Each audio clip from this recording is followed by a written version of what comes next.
அள்ளி, சாப்பாடு வாங்கிட்டு வந்திருக்கேன், வா சாப்பிடுவோம். வரேன் மாமா. வந்துட்டீங்களா? ஏமா பயந்துட்டியோ? ஆமா மாமா, இவ்வளவு பெரிய வீட்ல ஒத்தே எப்படிதான் இருக்கிறதோ தெரியல. லூசு, தூங்குறதுக்கு ஒரு ரூம் வச்சுக்க, படிக்கிறதுக்கு ஒரு ரூம் வச்சுக்க, சமைக்கிறதுக்கு ஒரு ரூமு, அப்படி இப்படின்னு ஒரு ரூம் வச்சுக்க. உனக்காக தானே இவ்வளவு பெரிய வீடு பார்த்துருக்கேன். எனக்காக எதுக்கு மாமா? எனக்கு ஒரு குடிசை உண்டாலும் போதுமே. நீங்க இருந்தா போதும், நான் சந்தோஷமாலாம் இருப்பேன். உனக்கு வேணா அது சந்தோஷமா இருக்கலாம், ஆனா எனக்கு நீ ஒரு கோட்டையில ராணி மாதிரி இருக்கணும். எனக்கு அதுதானே சந்தோஷம். இல்ல மாமா, நம்ம இருக்க நிலைமைக்கு. பாத்தியா, சுத்தி வளைச்சு நீ எங்க வந்து நிக்க பாத்தியா? வா சாப்பிடுவோம், உட்கார். ஆமா, இவ்வளவு நேரம் உள்ள என்ன பண்ணிட்டு இருந்த? நானா நம்ம ட்ரெஸ் எல்லாம் எடுத்து கபோர்டுல வச்சிட்டு இருந்தேன் மாமா. சரி சரி, நல்ல வசதியா இருக்கா இல்ல பீரோ வாங்கணுமா? ஐயோ, இப்போதைக்கு இருக்கிறத வச்சே சமாளிப்போம் மாமா. பீரோலாம் ஒன்றும் வேண்டாம். சரி சரி, இந்த வாழ்க்கை உனக்கு பிடிச்சிருக்கா? இது மாமா, உங்க கூட வாழ்ற வாழ்க்கையா? லூசு, அது இல்ல, என்னையே பிடிச்சி போய் தானே வந்த. இந்த வீட்டுல நீயும் நானும் தனியா இருக்கோம், இந்த வாழ்க்கையை கேட்டேன். ஏன் மாமா? இல்ல, அங்கதான் எப்ப பார்த்தாலும் தனியா பேசணும்னு வாங்க கூப்பிடுவேன். இப்போ தனியா பேசுறதுக்கு எங்கேயும் போக வேண்டியல, நம்ம இஷ்டத்துக்கு உட்காந்து பேசலாம். ஓ, அதை சொல்றீங்களா? இருந்தாலும் நம்ம எல்லாரும் கூடயும் சேர்ந்து இருந்தது தான் நல்லா இருந்துச்சு. சரி விடு, இன்னும் கொஞ்ச நாள் தான். நம்ம கடன்லாம் அடைச்சி முன்னேறி வந்ததுக்கப்புறம் நல்லா காசு சேர்த்து நம்ம ஊர்லயே பெரிய வீடா கட்டி எல்லாரும் ஒன்னாவே இருக்கலாம், சரியா? சரி மாமா. வீட்டுல இருந்து எதுவும் ஃபோன் எதுவும் வந்துச்சா? இல்ல மாமா. வரலையா? வரல மாமா. என்னன்னு சொல்ற? அம்மாச்சி கூட ஃபோன் பண்ணலையா? இல்ல மாமா. எல்லாரும் நம்ம இப்பதான் வீட்டு விட்டு வெளியே போவோம்னு பார்த்துட்டே இருந்திருப்பாவு போலன்னு. ஏன் மாமா இப்படி எல்லாம் பேசுறீங்க?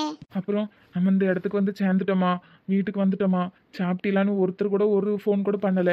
அப்ப எப்ப வெளியே போவோன்னு தானே இருந்திருக்காவே. அவங்களுக்கு அங்க என்ன சூழ்நிலையோ என்னமோ இருந்துட்டு போட்டு, வெளியே போன பிள்ளைகளும் பத்திரமா போய் சேர்ந்துட்டான்னு ஒரு ஃபோன் பண்ண தெரியாதா? நம்ம இருக்கிறதா அவளுக்கு தொந்தரவா தான் இருந்திருக்கும் போல, வெளியே சொல்லாமையே இருந்திருப்பாவ. ஏன் மாமா அப்படி எல்லாம் பேசுறீங்க? உங்களை பெத்து வளர்த்து ஆளைக்கு விட்டவையில இப்படி எல்லாம் பேசலாமா? அதெல்லாம் சரிதான் இல்லி, ஒரு ஃபோன் போடுறதுல என்ன இருக்கு? அதான் சொல்லிட்டேன்ல மாமா, அங்க என்ன சூழ்நிலையோ தெரியல. சரி சாப்பிடு. என்னைக்குதான் அந்த மனுஷன் குடியே விட போறாரோ தெரியல. அன்னைக்குதான் என் வாழ்க்கை நல்லா இருக்கும்.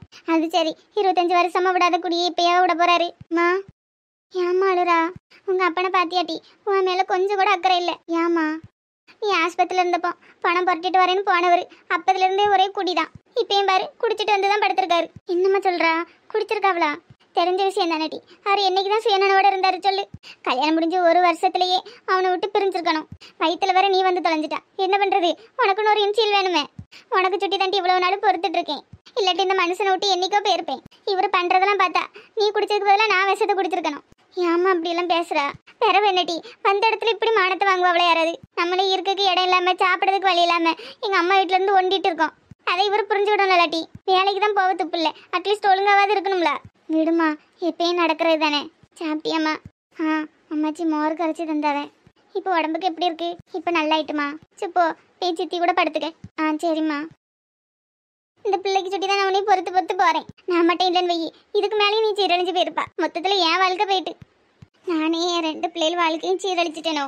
பார்த்து பார்த்து கல்யாணம் பண்ணி வச்சேன். 2 பிள்ளைகளுக்கும் வாழ்க்கை ஒழுங்காவே அமையல. மூத்த மருமம் என்னன்னா இருக்க நகையெல்லாம் அழிச்சு குடிச்சதுதான் மிச்சம். இளைய மருமம் என்னன்னா கல்யாணம் முடிஞ்சு 6 மாசத்துலயே இவ்வளவு விட்டுட்டு போயிட்டான். 2மே சொந்தத்துல தானே பார்த்து கட்டி வச்சேன். எப்படி இந்த தப்பு பண்ணேன்? இம்மா, இம்மா, ஏமா அழுறா? ஒன்றும் இல்லைம்மா. சாப்பிட வரலையா? ஏன் அங்கே நின்று அழுதுட்டு இருக்கா?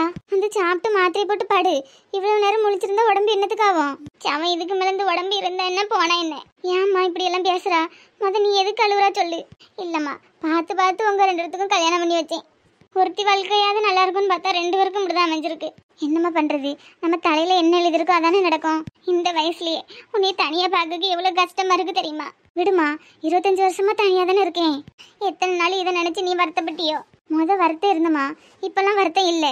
விடு, என்னையும் நினைச்சு நீயா வருத்தப்பட்டு அழுதுட்டு இருக்கா? உன் கூட தானே இருக்கேன். நான் என்ன எத்தனை வருஷமா இருப்பேன்? ஒரு மிஞ்சி போன 5 வருஷம், மிஞ்சி போன 7 வருஷம். அதுக்கப்புறம் நீ தனியா தானமா இருக்கணும். ஏமா அப்படிலாம் சொல்றா? இதானம்மா உண்மை. உங்களோட வாழ்க்கையை நானே சீரழிச்சிட்டேன். இம்மா தயவு செஞ்சு இப்பெல்லாம் பேசாதம்மா. யார் யார் தலையில என்னென்ன எழுதிருக்கோ அப்படிதான் நடக்கும். நீ மட்டும் என்னம்மா 45 வயசுலயே அப்பாவே இழந்துட்டனமா நிக்கா? அவர் நல்ல மனசன்டி. இருக்கிற வரைக்கும் நீ ராணி மாதிரி எந்த குறையும் இல்லாம பாத்துக்கிட்டாரு. இப்போ ஒரு கடவுளா இருந்து நீ பாத்துட்டு இருப்பாரு. விடுமா, வா வந்து சாப்பிட்டு மாத்திரையை போட்டு படு. ஏன் இப்படி உடம்புக்கு எடுத்துட்டு இருக்கணும்? நீ போ, நான் வரேன். வாமா. சாப்பாடு நல்லா இருக்காமா? எந்தெந்த ஹோட்டல்ல என்ன நல்லா இருக்கும்னு தெரியல, அதான் வாங்கிட்டு வந்தேன். நல்லா இருக்கு மாமா. கேஸ் கனெக்ஷன்லாம் எப்போ எடுக்கிறது? விசாரிச்சு பார்க்கணுமா, இப்படியும் 2 நாள் ஆகும். அது வரைக்கும் இப்படியா மாமா ஹோட்டல்ல வாங்கி சாப்பிடுறது காசு இல்லாத நேரத்துல? அப்புறம் என்ன பண்றது அலி, வேற வழி இல்லையே. கேஸ் கனெக்ஷன் கொடுக்குற வரைக்கும் இப்படிதான் ஹோட்டல்ல சாப்பிட்டு தான் ஆகணும். சரி மாமா. அலி, நான் கேட்ட விஷயம் என்னமாச்சு? என்னது மாமா? அதான் உன் தாலி செயின் கேட்டேன்லம்மா. இங்க பாரு, நீ ஒன்றும் கோவப்படாத, வருத்தப்படாத. தடவை நீ எப்படி உன் செயினை தந்த, எப்படி ஒரே மாசத்துல திருப்பி தந்தம்ல, அந்த மாதிரி தாலி செயினையும் ஒரே மாசத்துல திருப்பி தந்துருவேன். எனக்கு ஒரு வேலை கிடைச்சுன்னு வை, வாங்குற சம்பளம் உன் தாலி செயினை திருப்பி தந்துருவேன். என்னை நம்புமா? உங்களை நம்பாமலாம் இல்ல மாமா, அது ஒரு சென்டிமெண்ட், அதை போய் எப்படி கலட்டுறது? அவசரத்துக்கு ஒன்றும் இல்லைன்னா என்னம்மா பண்றது? ஒரு மஞ்சள் கயிறு கட்டிட்டு அந்த தாலியை மட்டும் கழட்டி கொடுப்பியாம்மா? சரி மாமா, நாளைக்கு வெள்ளிக்கிழமையா இருக்கு, வெள்ளிக்கிழமை கழட்ட வேண்டாம், சனிக்கிழமை கழட்டி கொடுக்குறேன். சரிம்மா. வீட்டுக்கு அட்வான்ஸும் கொடுத்துட்டு அப்புறம் இந்த ஃப்ரிட்ஜு, அடுப்பு, கேஸ் கனெக்ஷன் இதுக்கெல்லாம் அட்வான்ஸ் கொடுத்துட்டு வரேன். ஃப்ரிட்ஜ்லாம் இப்போ எதுக்கு மாமா டென்ட் செலவு? என்ன அள்ளி, ஒரு பால் பாக்கெட் வேணும்னா மெயின் ரோட்டுக்கு தான் போகணும், அடிக்கடி போயிட்டு இருக்க முடியுமா? பரவாயில்ல மாமா, ஒரு நாளைக்கு ஒரு தடவை காப்பி குடிச்சா போதும், செலவெல்லாம் கம்மி பண்ணாதான் சீக்கிரமா கடன் அடைக்க முடியும். புரியுதுமா, எல்லா வசதியுமே உனக்காக தான். இல்ல மாமா, நான் எந்த வசதியுமே உங்ககிட்ட எதிர்பார்க்கல. நீ எதிர்பார்க்காட்டினாலும் நான் இதெல்லாம் உனக்கு செய்யணுமா, அதான் என் கடமை. உனக்கு எந்த குறையும் எல்லாம் பார்த்துக்கிடணும். இப்ப வரைக்கும் எனக்கு எந்த குறையும் இல்ல மாமா, நல்லா தான் இருக்கேன். இருந்தாலும் வீட்டுல கொஞ்சம் வசதிகள் இருந்தா நல்லது தானம்மா. நீ தனியா போயிட்டு வந்துக்கிட மாட்டா கடைக்கு, அதனாலதான் ஃப்ரிட்ஜ் வாங்கிட்டா மாவு, பால், காய்கறிகள்லாம் வாங்கி வச்சுக்கிடலாம்ல. நான் எது செஞ்சாலும் உன் நல்லதுக்கு தாம்மா செய்வேன். சரி மாமா. சனிக்கிழமை கலட்டி கொடுணுமா? ஆ. ஐயா சிவா, இப்பதான் வீட்டுக்கு வரையோ? ஆமாப்பா, சாயந்தரம் ஒரு தடவை வந்தேன்ப்பா, நீங்க வீட்டுல இல்ல. ஆமாய்யா, பத்திரிக்கைக்கு டிசைன் பாக்குறதுக்கு போயிருந்தோம். பாத்துட்டீங்களாப்பா? பார்த்தேன்யா, ஒண்ணுமே பிடிக்கல. நாளைக்கு மறுபடியும் வர சொல்லியிருக்காவ, வேற டிசைன் ரெடி பண்ணிட்டு கூப்பிடுறேன்னு அவ.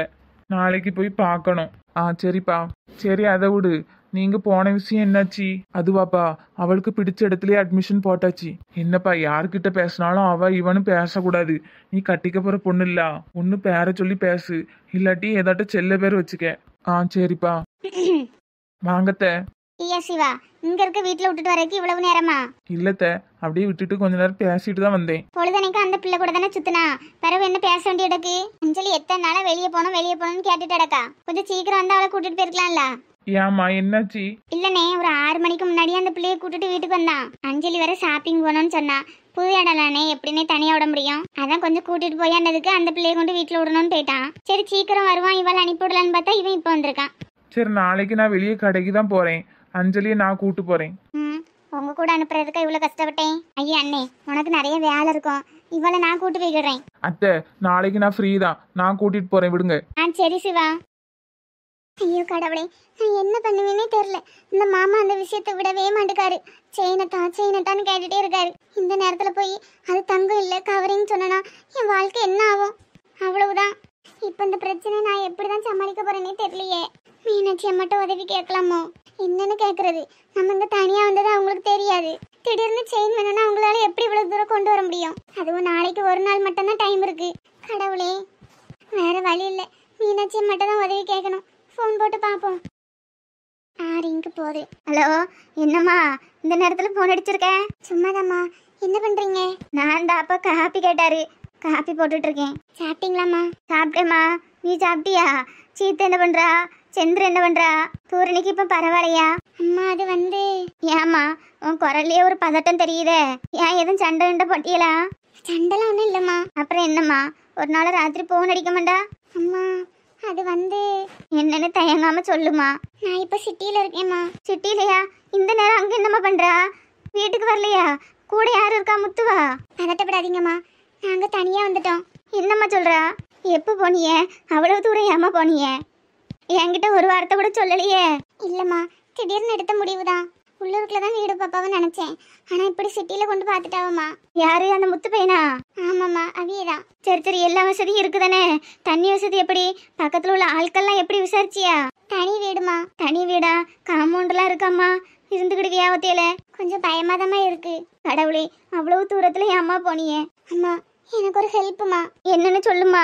வீட்டுக்கு அட்வான்ஸ் கொடுக்க பணம் வேணும்னு மாமா தாலி செயின் கேட்காவே. அவனுக்கு என்ன கிறுக்கா பிடிச்சிருக்கு? எவ்வளவு பணம் வேணும்? அட்வான்ஸ் மட்டுமே 50,000 ரூபா. ஏ கடவுளே, எம்மா 50,000 ரூபாய்க்கு யாருமா வீடு பார்க்க சொன்னது? வீடு ரொம்ப பெருசா இருக்குமா, 4-5 ரூம், ஒரு பெரிய கிச்சனு, ஹாலு, ஒரு பெட்ரூம், அப்படி இப்படின்னு இருக்குமா. ஏ அம்மா, 2 பேருக்கு இருக்குமா அவ்வளவு பெரிய வீடு? நான் எவ்வளவோ சொல்லி பார்த்துட்டேம்மா, கேட்க மாட்டேக்காவே. காலையில இப்படிதான் தாளிச்சேன்னு தான்ட்டு ஒரே சண்டை. இப்பதான் கொஞ்சம் சமாதானம் இருக்காவ. நாளைக்கு வெள்ளிக்கிழமை கலட்ட முடியாது, சனிக்கிழமை தாரேன்னு சொல்லியிருக்கேன். கடவுளே, உன் கழுத்துல கிடக்குது கவரிங்னு நம்ம 2 பேத்துக்கு மட்டும் தானே தெரியும். ஆமா அம்மாச்சி, அதான் என்ன பண்றதுன்னு தெரியல. சரி அள்ளி, நீ ஒன்றும் கவலைப்படாத என்னம்மா. நாளைக்கு ஒரு நாள் மட்டும் எப்படியாவது சமாளி. நான் என்னதுன்னு பார்த்துட்டு உனக்கு மறுபடியும் கூப்பிடுவேன். சரிங்க அம்மாச்சி.